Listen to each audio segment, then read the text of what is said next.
Hello everyone, in case you missed it, this is what happened in round 23. Well, with the home and away season done and dusted, we are set for an absolutely cracking final series. It's going to be a massive September. Now here are your final 8, and this is the path they'll have to take to achieve the ultimate prize. The AFL has also released the fixture for week 1 of the finals, and it all starts on Thursday night with Richmond and Hawthorn to play each other in a final for the first time in history. Then Friday night, we're back at the G for Melbourne and Geelong. Then an action-packed Saturday, the Sydney Derby, followed by West Coast and Collingwood in Perth. So let's take a look now at how it all unfolded across the final round of the home and away season. And we start with the Demons. Last week, they won their way into September for the first time in 12 years. And on Sunday, they secured a home final with a 45-point win over the Giants. The victory has come at a cost, though, for the D's. Dean Kent coming off second best in this contest with Lockie Whitfield. The Demon sent to hospital with a shoulder injury. Midfielder Dom Tyson was the next casualty and will have surgery tonight on a broken arm after copping an errant boot from Big Maxi Gawn. After a tight first half, the Demons got on a roll. Christian Petrarca getting going as Melbourne kicked 5 unanswered goals in the third term, much to the joy of club legend Ron Barassi. The Giants' day summed up in one piece of play as they were completely outclassed. The D's setting up a mouthwatering elimination final now against the Cats. Last kick of the day in both games, so sets up for a great final. We've got great learnings out of both those games. Hopefully you've seen us implement some of those things over a period of time now. So we're in form, we want to stay in form, and we believe that we can beat anyone, really. The Giants are set to regain several stars for their do-or-die final against the Swans. Toby Green and Matt de Boer both in line for a return. Now, the Eagles will host a home qualifying final after accounting for the Lions by 26 points at the Gabba on Sunday. A 4-goal-to-0 second term set up the match-winning margin. Jack Darling and Jamie Cripps, the Chief Destroyers, booting 7 out of 14 goals. Things just didn't work for Brisbane, just ask Mitch Robinson. Dane Beams outstanding again in a losing cause with 32 touches and 2 goals. His fellow Dane, though, taken from the ground with concussion after this bone-crunching collision between the teammates. West Coast fans set to provide a packed house for the first final at Optus Stadium. Further good news for the occasion as Adam Simpson confirms the availability of key forward Josh Kennedy. What sort of chance is he for the first final? I'll say 100%. See how we go. We'll work back from there. Has he even played East Perth? He hasn't played much recently.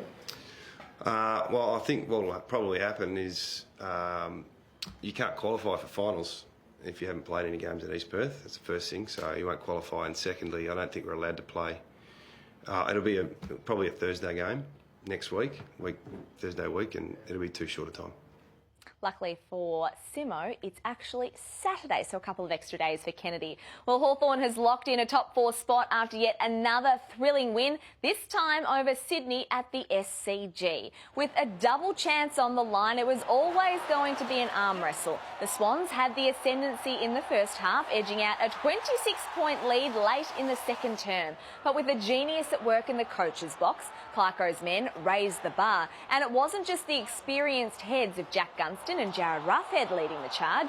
Another Morrison making waves. Move over ScoMo, young Harry has arrived. The young Hawks brigade stepping up in the clinches to march Hawthorn into the top 4. Roughhead can pick it up. Can he kick a goal and ice the game?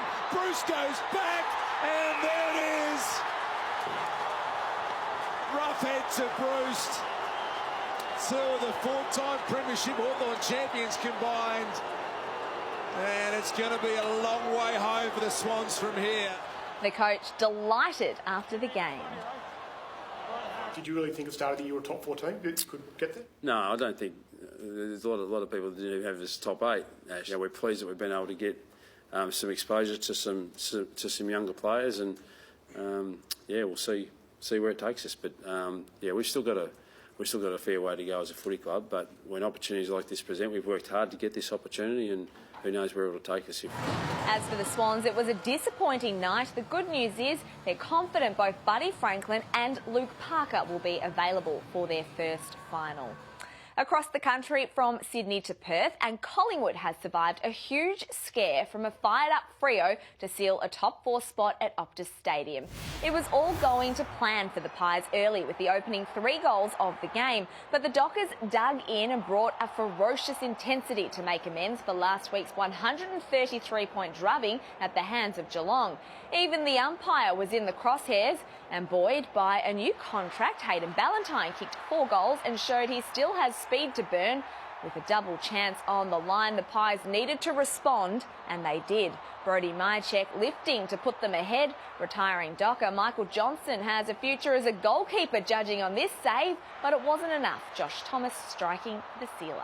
By Wilson, it opens the door. Thomas off a step. Could that be the goal that seals the top 4 for the Pies? The vital 9-point win ensuring Nathan Buckley's side finish in the top 4 for the first time since 2012, his first season at the helm.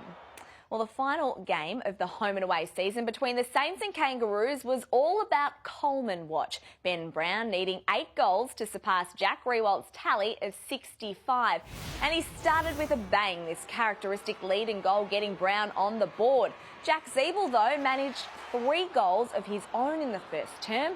Retiring Roo, Jared Waite got in on the act before the main break to the glee of his teammates and family. But fellow veteran Scott Thompson went down a different path to leave a lasting impression.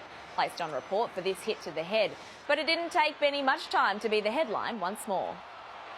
He gets right. Yes! He's not exactly kicking them from where you expected, Ben Brown, but he's kicking them. Jack Stephen offered the resistance for St Kilda, and unfortunately Brown's pursuit ended as a bit of a fizzer. Kept goalless in the second half. Waite, though, receiving a fond farewell. Nice way to finish from Jared Waite. He can soak it all in one last time. And cue the cheers for Jared Waite. He did have a shot after the siren as well for a fairy tale finish, things not going exactly to plan. So Brown's capitulation means Jack Riewoldt has secured his 3rd Coleman medal, the first Tiger in history to achieve the feat. Jumping Jack kicking 5 goals as Richmond hung on to defeat a plucky Bulldogs outfit. It was an entertaining 11-goal first quarter. Daniel Rioli at his elusive best to wriggle free and find Jack Graham for one of his 3 goals. While at the other end, Brad Lynch punched the air after kicking the first 2 goals of his career to give the Dogs a lead at the break. The Tigers tapped into their forward class to pinch a buffer, Castagna and Jack Attack leading the charge, Riewoldt bringing up career goal number 600. And when friendly fire abruptly ended Patrick Lipinski's afternoon on the stretcher, you could have forgiven the Dogs for stopping to a walk in the latter stages. Instead, they got off the leash to yield the last 5 scoring shots and were oh so close to a massive upset.